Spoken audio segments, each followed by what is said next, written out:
बिहार चुनाव के नतीजे आने के बाद पहली बार नजर आए मुख्यमंत्री नीतीश कुमार। अबुल कलाम आजाद को दी श्रद्धांजलि। मंगलवार को बिहार चुनाव के परिणाम जारी होने के दौरान मुख्यमंत्री नीतीश कुमार नजर नहीं आए। मीडिया के लोगों को उम्मीद थी कि चुनाव परिणाम जारी होने के दौरान वह बाहर निकलेंगे और बयान देंगे, लेकिन ऐसा नहीं हुआ।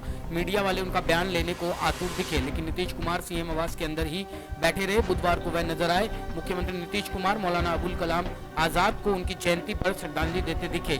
सचिवालय स्थित लोक संवाद में उन्होंने मौलाना अबुल कलाम आजाद के तेल चित्र पर माल्यार्पण किया। उन्होंने देश के पहले शिक्षा मंत्री को नमन किया और उन्हें श्रद्धांजलि अर्पित की। पटना से डीके तिवारी की रिपोर्ट।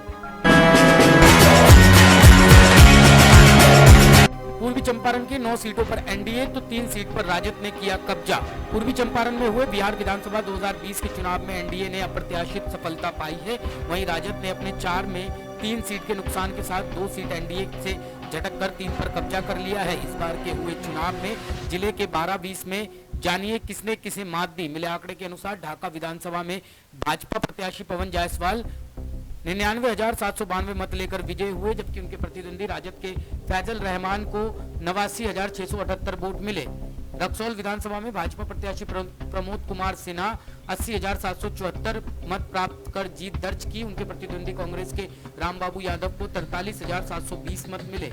नरकटिया विधानसभा में राजद के प्रत्याशी डॉक्टर शमीम अहमद ने 84,970 वोट प्राप्त कर इस बार भी सीट पर अपना कब्जा बरकरार रखा। वहीं प्रतिद्वंदी जदयू प्रत्याशी श्याम बिहारी प्रसाद को 57,593 मत से संतोष करना पड़ा। मोतिहारी विधानसभा के भाजपा प्रत्याशी प्रमोद कुमार ने 92,348 मत प्राप्त कर चौथी बार अपना कब्जा बरकरार रखा। उनके प्रतिद्वंदी राजद के ओम प्रकाश चौधरी को 77,361 मत ही मिले।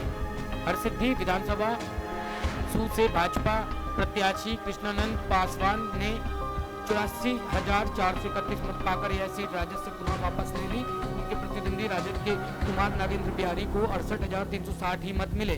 गोविंदगंज विधानसभा में भाजपा के प्रत्याशी सुनील मणि तिवारी ने 65,544 मत लेकर विजय हुए और लोजपा की यह सीट झटक कर सबको चौंका दिया। वहीं उनके प्रतिद्वंदी कांग्रेस के ब्रजे पांडे को 37,620 मत पाकर संतोष करना पड़ा।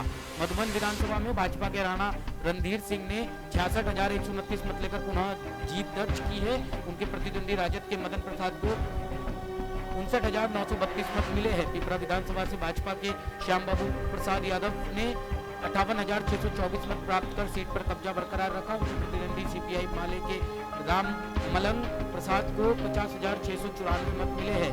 केसरिया विधानसभा में जदयू की शालिनी मिश्रा को 26,999 मत लेकर जीत दर्ज की है। उनके प्रतिद्वंदी राजद के संतोष कुशवाहा को 24,739 मत मिले हैं। कल्याणपुर विधानसभा में राजद के प्रत्याशी सह पूर्व विधायक स्वर्गीय यमुना यादव के पुत्र मनोज यादव ने 72,236 मत पाकर यह सीट भाजपा से झटक ली है। उनके प्रतिद्वंदी भाजपा के सचिंद्र प्रसाद सिंह को 71,384 मत पाकर काफी कम वोट के अंतर से हार का मुंह देखना पड़ा है। चिरैया विधानसभा में भाजपा के लाल बाबू प्रसाद गुप्ता ने 62,794 मत लेकर पुनः चुनाव जीत गए हैं। उनके प्रतिद्वंदी राजद के अच्छे लाल प्रसाद को 45,548 मत मिले हैं। सुगोली विधानसभा में राजद के ईश्वर शशिभूषण सिंह ने 64,757 मत पाकर यह सीट एनडीए से छीनकर विजयी हुए हैं। उनके प्रतिद्वंदी वीआईपी के रामचंद्र सैनी को 61,712 मत मिले हैं।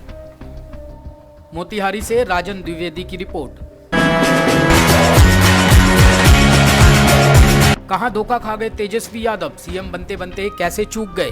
बिहार चुनाव 2020 का रिजल्ट जारी हो चुका है, जिसमें NDA JDU plus BJP plus हम प्लस वीआईपी को 125 सीटें मिली है। वहीं महागठबंधन की ओर से सीएम कैंडिडेट तेजस्वी यादव मुख्यमंत्री बनने से चूक गए। तेजस्वी की पार्टी राजद बिहार में सिंगल लार्जेस्ट पार्टी बनी है।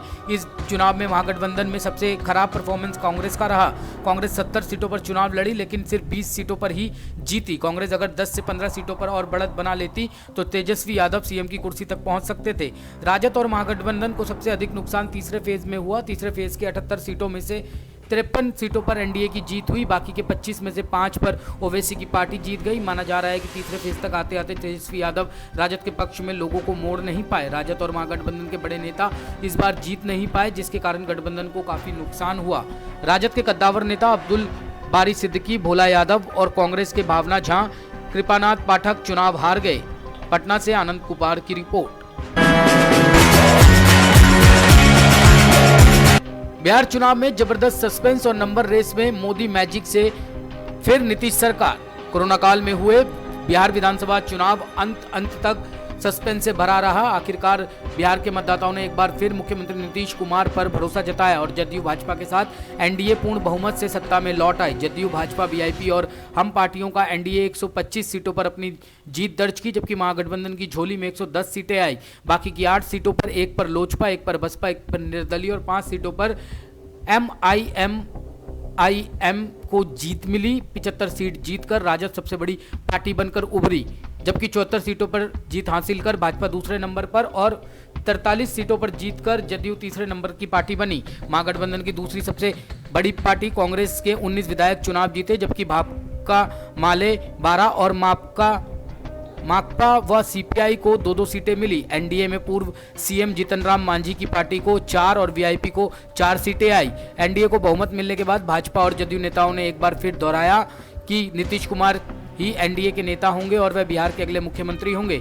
इसके पहले भाजपा के वरिष्ठ नेता और बिहार प्रभारी भूपेंद्र यादव, उप मुख्यमंत्री सुशील कुमार मोदी, प्रदेश अध्यक्ष डॉक्टर संजय जायसवाल और केंद्रीय गृह मंत्री राज्य मंत्री नित्यानंद राय मुख्यमंत्री आवास पहुंचे और मुख्यमंत्री नीतीश कुमार के साथ विचार विमर्श किया। सूत्रों के मुताबिक इनके पहले गृह मंत्री अमित शाह ने दूरभाष पर मुख्यमंत्री नीतीश कुमार से बातचीत की। जदयू की ओर से मुख्यमंत्री आवास पर वरिष्ठ नेता आरसीपी सिंह, मंत्री अशोक चौधरी और संजय झा भी रहे। जदयू के प्रदेश अध्यक्ष वशिष्ठ नारायण सिंह ने कहा कि नीतीश कुमार के चेहरे पर ही जनता ने एनडीए को वोट किया है, वही मुख्यमंत्री होंगे। उम्मीद की जा रही है कि बुधवार को एनडीए विधायक दल की बैठक होगी, जिसमें नीतीश कुमार को नेता चुना जाएगा। इसके बाद वो नई सरकार बनाने का दावा पेश करेंगे।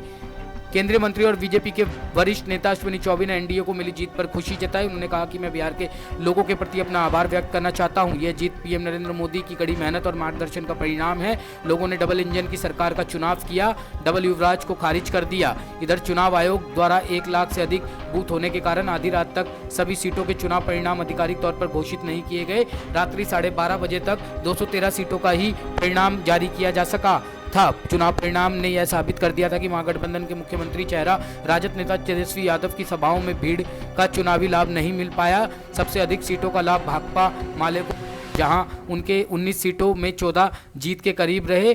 अरसे बाद पालीगंज की सीट भाकपा माले की खाते में गई है। चुनाव जीतने वालों में सरकार के मंत्री नंदकिशोर यादव, श्रवण कुमार, पूर्व सीएम जीतनराम मांझी, राजद नेता पूर्व मंत्री अवध बिहारी चौधरी, तेजप्रताप यादव के नाम है। सरकार के 7 वरिष्ठ मंत्री चुनाव हार गए। इसमें सुरेश शर्मा मुजफ्फरपुर से, केएन वर्मा जहानाबाद से और शैलेश कुमार जमालपुर से प्रमुख रूप से है। सरकार के समाज कल्याण मंत्री रामसेवक सिंह भी चुनाव हार चुके हैं। महागठबंधन में राजद के वरिष्ठ नेता अब्दुल बारी सिद्दीकी, विधायक एजिया यादव और पूर्व स्पीकर उदय नारायण चौधरी पराजित हो गए हैं। पटना से दीपक कुमार तिवारी की रिपोर्ट। झांसे में आकर साड़ी पहन घर से भाग रही थी 3 नाबालिग। इंदौर के रेलवे पुलिस द्वारा बड़ी कार्रवाई करते हुए 3 नाबालिग बच्चियों को रेस्क्यू किया गया है। यह बच्चियां घर से बिना बताए उत्तर प्रदेश के लिए जा रही थी। रेलवे पुलिस की सजगता के कारण 3 नाबालिग लड़कियां गलत राह पर जाते हुए बच गई। यूं तो इंदौर से कोरोना संक्रमण के चलते ट्रेनों का संचालन नहीं के बराबर हो रहा है। इंदौर से फिलहाल कुछ ही ट्रेनें संचालित की जा रही है। इंदौर के प्लेटफॉर्म नंबर 1 पर रेलवे पुलिस कर्मियों ने 3 नाबालिग बच्चियों को ट्रेन में चढ़ते हुए देखा। रेलवे पुलिस के कर्मचारियों को शंका हुई कि उन्होंने बच्चियों को उतार कर पूछताछ की तो पता लगा कि वह प्रीतमपुर से माता पिता को बिना बताए ट्रेन में सवार होकर उत्तर प्रदेश की तरफ जा रही थी। पुलिस ने पूछताछ कर बच्चियों को चाइल्ड लाइन भेज दिया है और इंदौर रेलवे पुलिस बच्चियों के बारे में जाँच कर रही है। शासकीय रेलवे पुलिस के तालुका के कारण यह बच्चियाँ यदि इंदौर से अन्यत्र स्थान पर पहुंच जाती तो शायद इनके साथ कुछ गलत हो सकता था, लेकिन सुपर रेलवे पुलिस की सजगता के चलते 3 बच्चियों को रेस्क्यू कर लिया गया। इन 3 बच्चियों की उम्र 12 वर्ष के आसपास बताई जा रही है, जो बिना घर पर बताए निकली थी।